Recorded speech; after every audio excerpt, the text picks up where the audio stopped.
Alright, I've been working underneath, and if you don't have a Dremel, it's a really good tool to have. This is what's left of the old bump stops that were under here. I'm going to take the energy suspension axle wrap stops and substitute them in. Where to put it? It's laying around my feet somewhere.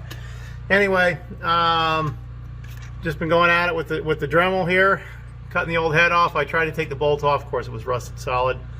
So I'm almost through it now. And I've kind of just stopped so I can take a video, but I'll knock that head off, and then I'll put I'll paint this all up underneath here and treat it, and then I'll put the other bump stop on there, and I'll have bump stops again. Everything else I've already painted under here, so it's ready to get reassembled here. I have the spring ready over there, and we'll be putting it on. So just gonna keep grinding away here, and then pop out that head, and then put that other spring on, or not the spring, but the bump stop rather. I almost forgot. I got my helper with me today. I don't know where he went, but the two of us lifted in the new ATS springs. I'm in the process of just putting in the rear shackle first. Get that in there, and then we'll lift up the front, put the front bolt in, and you can see I've already done all my painting. Got my energy suspension bump stop on there. My helper's back. And you can see I did all my painting under here, including overspraying a little bit on the exhaust, which I don't care. Probably could have used it. But you can see we're going to make some progress here. In she'll go. Nice new bolts. Got my new bolts to go in the front. You can see a nice hole there. I got cab corners and rocker panels on order. They should be here soon. Yes, stop sticking your finger in there. As long as I got this apart, we'll go ahead and take that. I'm going to assume when I'm all done, I'm supposed to cut that bolt off. Once this is up in there, I think we'll probably do that. But so far, so good. Hopefully, just a little bit more massaging this spring around, we should be in good shape. Put lip doll on this thing. Anti-seize compound. These are the new bolts. Putting on all the new ones. Not that I ever expect to take this thing back out, but if I ever had reason to, I don't want to go through what I went through before, where I had to cut bolts and go through that nightmare. So I'm putting anti-seize on everything that's going to go through the metal bushing. Put that already in the rear. And oddly enough, the original bolt was actually really in good shape. I could make an argument for reusing it, because this thing gave me too much point to. So what I'm going to do is lift up the spring. I left it loose in the back. It is in. It's going to be loose. So I wanted that to have some play until I get this in. Once I get in, I'll tighten everything up. I'll have to look up the torque specs where they're supposed to be, because I don't remember off the top of my head. Here goes nothing. See if I can muscle this thing up where it belongs. And yes, this is the spot where we were talking about having to work around. We have to work around the AC lines. So let's put my bolt up in between them, which is what I had to do before. Let's take the other one out.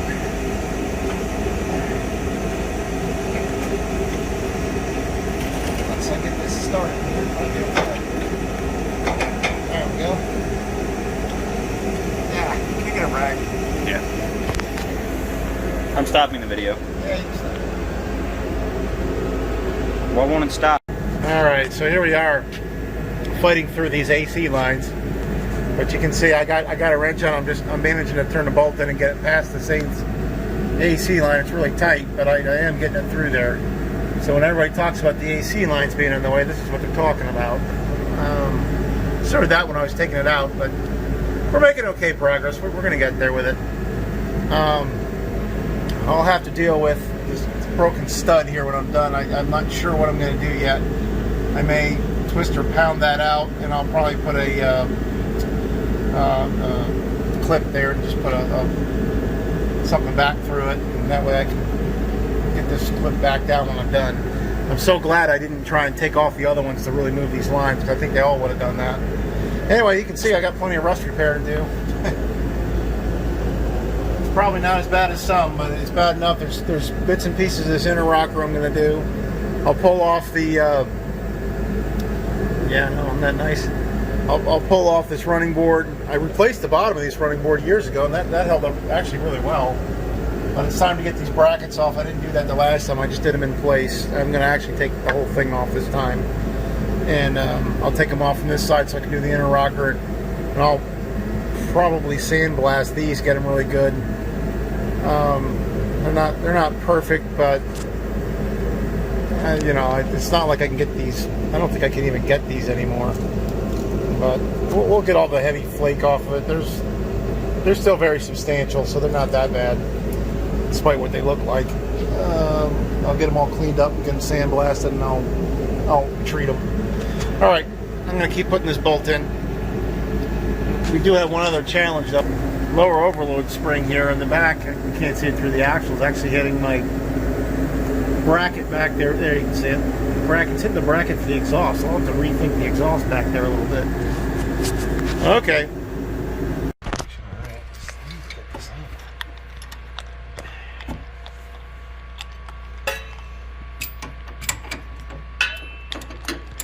There we go. Tightening up. Yep.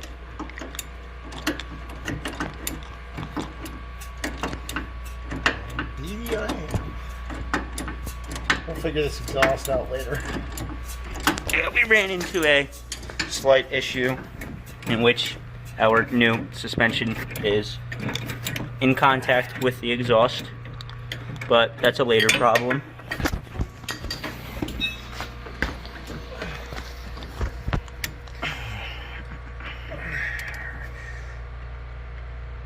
Later, I gotta get this to the right torque spec. For now.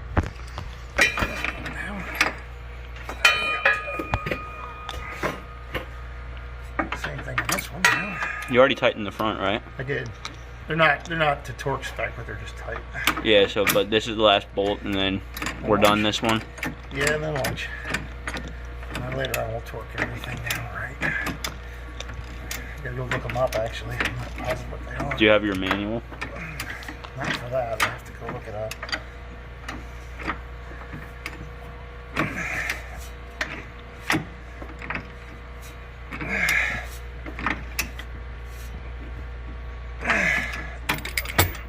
Almost hit me in the face. Yeah, almost. It's kind of an awkward spot. It's so much nicer when people have a lift. What do you mean? You have a high tech lift right here. High tech lift, all right. Worked though. We still got to figure out whether or not I'm going to get away with any of that in the front. Believe it or not, when we do the front, we got to take the bumper off. I got the other. Well, at least then you'll know how to take the bumper off for Grandpa's truck. I got the higher lifts up front for. I got the higher lift. Oh, higher jack stands. I'm not sure I can get this up. Now's your time. Do that in the front. Now's your time to reflect on what you learned from doing this one. It's not easy.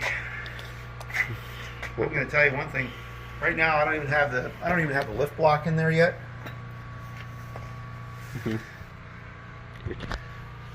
Yeah. Look, I don't even have the way we're running right now. I don't even have the. At what point did you get lost? I have no idea. But you know, I was saying in the last video whether or not we got it that we haven't even right now this axle. I'll have to actually lower it down to put the lift block back in. This thing is significantly going to come up in the rear. I'm almost wondering if we're going to have a rear rake to this thing, doing the B modified the way I'm doing it. At any rate, I think maybe the clearance on the overload that I'm worried about is maybe not going to be that big a deal. When we get the lift block in, it may come up over top of that exhaust and be okay. So we're not going to go to extremes yet until I see what happens when we do that. We might be all right once the lift block's in it. So, and we get some weight on it, compress the spring a little bit. We'll see if that comes up past that exhaust. If not, I'll figure out something with the exhaust. Least of my worries. Okay. Alright, the passenger side's in for now. Time to get started on the driver's side. Now there's a lot less, seems to me like there's a lot less stuff in the way on this side. So hopefully we did the hard side first. And because of what I learned from the last side of getting things apart, I'm going to start with the rear on this one, and then I'll do the front.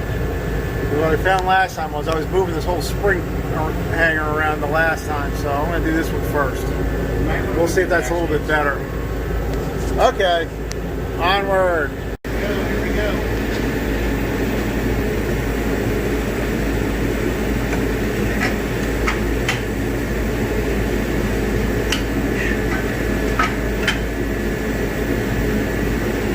It's turning. Up with taxi turning. The whole thing is there. It's free spinning. Well, I don't know that it's free spinning, but I'm turning the whole bolt in there. You need a wrench for it? I'm just worried it's doing the same thing the other one did. Oh, so you're going to need a sawzall for it. Actually, I may have to, yeah. But what I found is when I did this and I got to the point where it was spinning the nut off, I used the nut as the press. Decided to push the bolt head out enough that I could cut everything off. I didn't make